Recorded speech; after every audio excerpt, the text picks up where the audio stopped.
ಖಡ್ಗ ಬಂದೂಕನ್ನು ಹಿಡಿಯದೆ ಸಮಾಜದಲ್ಲಿ ಅತಿ ದೊಡ್ಡ ಬದಲಾವಣೆ ತಂದಂತಹ ಕ್ರಾಂತಿಕಾರಿ. ಸಮಾಜದ ಕೊಳಕನ್ನು ತೊಳೆಯೋದಕ್ಕೆ ಬಹಳಷ್ಟು ಶ್ರಮವನ್ನು ಪಟ್ಟರು.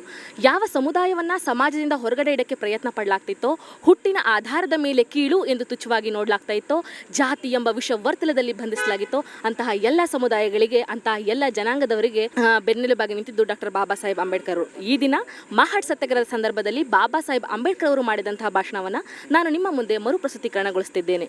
1927 ಮಾರ್ಚ್ 20ರಂದು ಮಹಾರಾಷ್ಟ್ರದ ಮಹಾಡ್ನಲ್ಲಿ ದಲಿತರ ಹಕ್ಕಿಗಾಗಿ ಐತಿಹಾಸಿಕ ಹೋರಾಟವನ್ನು ನಡೆಸಲಾಯಿತು.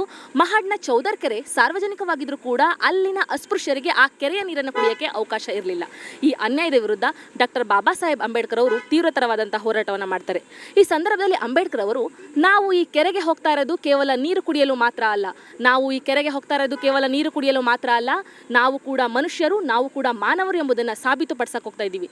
ಇದು ಕೇವಲ ನೀರಿನ ಹಕ್ಕಿಗಾಗಿ ನಡೀತಿರುವಂತಹ ಹೋರಾಟ ಅಲ್ಲ, ಮಾನವನ ಗೌರವ ಹಾಗೂ ಸಮಾನತೆ ಹಕ್ಕಿಗಾಗಿ ನಡೆದಂತಹ ಹೋರಾಟ.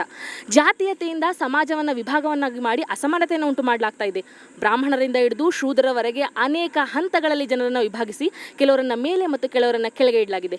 ಇಂದು ನೀವೆಲ್ಲ ಇಲ್ಲಿ ಸೇರಿದ್ದೀರಾ, ಇದು ನನಗೆ ಹೆಮ್ಮೆಯ ವಿಷಯ. ಆದರೆ ಪ್ರಾಣಿಗಳಿಗೆ ಕೂಡ ನೀರು ಕುಡಿಯೋಕ್ಕೆ ಅವಕಾಶ ಇದೆ, ನಮ್ಮಂಥ ದಲಿತರಿಗೆ ಯಾಕಿಲ್ಲ, ನಮ್ಮಂಥ ಅಸ್ಪೃಶ್ಯರಿಗೆ ಯಾಕಿಲ್ಲ? ಅದಕ್ಕಾಗಿ ಈ ಅಸ್ಪೃಶ್ಯತೆಯನ್ನು ಸಂಪೂರ್ಣವಾಗಿ ನಿರ್ಮೂಲನೆ ಮಾಡಬೇಕು. ಈ ಒಂದು ಜಾತೀಯತೆಯನ್ನು ಸಂಪೂರ್ಣವಾಗಿ ನಾಶ ಮಾಡಬೇಕು. ಈ ಅಸ್ಪೃಶ್ಯತೆ ಸಮಾಜಕ್ಕೆ ಅಂಟಿದಂಥ ಕಳಂಕ. ನಮ್ಮನ್ನು ಅಸ್ಪೃಶ್ಯನಕ್ಕೆ ಬೇಕಾದಷ್ಟು ಕಾರಣಗಳಿರ್ಬೋದು, ಆದರೆ ಈಗಲೇ ನಾವು ಕೆಲವೊಂದು ಕಾರ್ಯಗಳನ್ನು ಕೈ ಬಿಡೋದ್ರ ಮೂಲಕ ಪ್ರತಿಜ್ಞೆಯನ್ನು ಮಾಡಬೇಕು. ಮೊದಲನೇದು, ನಾವು ಸಮಾಜದಲ್ಲಿ ಕೊಳಕು ಕೆಲಸಗಳನ್ನು ಮಾಡಬಾರ್ದು. ಎರಡನೇದು, ನಾವು ಸತ್ತ ಪ್ರಾಣಿಯ ಮಾಂಸವನ್ನು ತಿನ್ನಬಾರ್ದು. ಮೂರನೇದು, ನಾವು ಅಸ್ಪೃಶ್ಯರು ಎಂಬ ಭಾವನೆಯಿಂದ ನಾವು ಹೊರಗಡೆ ಬರಬೇಕು. ಇದು ಕೇವಲ ಸಣ್ಣ ಸುಧಾರಣೆ ಆಗಬಾರ್ದು. ಹಾವನ್ನು ಕೊಲ್ಲಬೇಕಾದ್ರೆ ಅದರ ತಲೆಗೆ ಹೊಡಿಬೇಕು ಎಂಬಂತೆಯೇ ನಾವು ಇದರಲ್ಲಿ ಪ್ರಮುಖವಾಗಿ ಪಾತ್ರವನ್ನು ವಹಿಸಬೇಕು. ಫ್ರಾನ್ಸ್ ಕ್ರಾಂತಿಯ ಸಂದರ್ಭದಲ್ಲೂ ನಾವು ಇದೇ ರೀತಿಯ ಹೋರಾಟವನ್ನು ನೋಡ್ಬೋದು. ಫ್ರೆಂಚ್ ಕ್ರಾಂತಿ ಆರಂಭವಾಗಿದ್ದು ಅಲ್ಲಿನ ರಾಜಪ್ರಭುತ್ವ, ಆ ಒಂದು ರಾಜರ ಅಸಹಾಯಕತೆ ಮತ್ತು ಅಸಮಾನತೆಯಿಂದ. ಇದರ ವಿರುದ್ಧ ಅಲ್ಲಿನ ಜನರು ಹೋರಾಟವನ್ನು ಮಾಡ್ತಾರೆ. ಇದರ ಫಲಿತಾಂಶ ಹುಟ್ಟಿನಿಂದ ಎಲ್ಲರೂ ಕೂಡ ಸಮಾನರು, ಕಾನೂನು ಎಲ್ಲರಿಗೂ ಸಮಾನವಾದ ಅವಕಾಶಗಳನ್ನು ನೀಡಬೇಕೆಂದು ಹೇಳುತ್ತೆ. ಈ ಒಂದು ಹೋರಾಟಕ್ಕೆ ನಾವೇ ಹೋರಾಟವನ್ನು ಮಾಡಬೇಕು. ನಮ್ಮ ಹಕ್ಕುಗಳಿಗಾಗಿ ನಾವೇ ಹೋರಾಟವನ್ನು ಮಾಡಬೇಕು. ದಲಿತರ ಹಕ್ಕಿಗಾಗಿ ದಲಿತರೇ ಹೋರಾಟ ಮಾಡಬೇಕು. ಇದಕ್ಕೆ ನಾವು ಯಾರ ಸಹಾಯವನ್ನು ಕೂಡ ಪಡ್ಕೊಳ್ಬಾರ್ದು. ನಾವು ಹಿಂದೂಗಳಲ್ಲ, ನಾವು ಸರ್ವ ಸಮಾನತೆಯನ್ನು ಸಾರುವಂತಹ ಮನುಷ್ಯರಾಗಬೇಕು. ನಮ್ಮ ಈ ತುಳಿತಕ್ಕೊಳಗಾದಂಥ ಪರಿಸ್ಥಿತಿಗೆ ನಾವೇ ಜವಾಬ್ದಾರರು. ನಮ್ಮ ಮೇಲೆ ನಡೆಯುತ್ತಿರುವಂತಹ ಅನ್ಯಾಯವನ್ನು ಗುರುತಿಸಿಕೊಂಡು ನಾವು ಸಮಾನತೆಗಾಗಿ ಹೋರಾಡಬೇಕು. ಈ ದಿನ ಇಷ್ಟೆಲ್ಲ ಸಾವಿರಾರು ಮಹಿಳೆಯರು ಈ ಸತ್ಯಾಗ್ರಹದಲ್ಲಿ ಪಾಲ್ಗೊಂಡಿದ್ದೀರಾ. ಆದರೆ ಮೇಲ್ವರ್ಗದವರು ನಿಮ್ಮ ಮೇಲೆ ನಡೆಸುತ್ತಿರುವಂತಹ ದೌರ್ಜನ್ಯದ ಬಗ್ಗೆ, ಒಂದು ಶೋಷಣೆ ಬಗ್ಗೆ ನಿಮಗೆ ಅರಿವಿದೆಯಾ?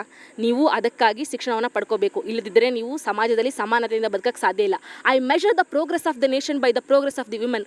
ಒಂದು ಸಾಮ್ರಾಜ್ಯ ಅಥವಾ ಒಂದು ದೇಶ ಅಭಿವೃದ್ಧಿನ ಹೊಂದಿದೆ ಅಂದರೆ ಅದು ನನ್ನ ಪ್ರಕಾರ ಆ ದೇಶದಲ್ಲಿ ಮಹಿಳೆಯರು ಎಷ್ಟರ ಮಟ್ಟಿಗೆ ಶಿಕ್ಷಣವನ್ನು ಪಡ್ಕೊಂಡಿದ್ದಾರೆ ಅನ್ನೋದು ಮುಖ್ಯ ಆಗುತ್ತೆ. ಸಮಾನತೆ ನಮಗೆ ಮೊದಲ ಆದ್ಯತೆ, ಆದರೂ ಕೂಡ ಸಮತೆ ನಮಗೆ ಅದಕ್ಕಿಂತ ಮುಖ್ಯವಾದದ್ದು.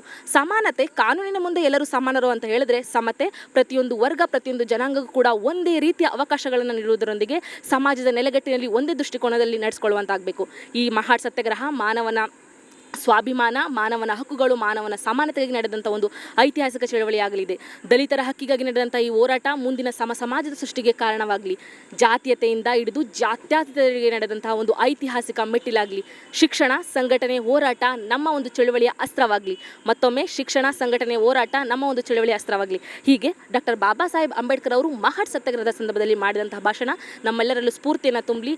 ಈ ಒಂದು ಭಾಷಣ, ಅವರ ಬರಹಗಳು ಹಾಗೂ ಅವರ ಚಿಂತನೆಗಳು ನಮ್ಮೆಲ್ಲರಲ್ಲೂ ಅಂದು ಇಂದು ಎಂದೆಂದಿಗೂ ನಮ್ಮಲ್ಲಿ ಪ್ರೇರಣೆಯನ್ನು ನೀಡಲಿ ಅಂತ ಹೇಳಿ ನಾನು ಮಾತನ್ನು ಮುಗಿಸ್ತಾ ಇದ್ದೀನಿ. ಧನ್ಯವಾದಗಳು.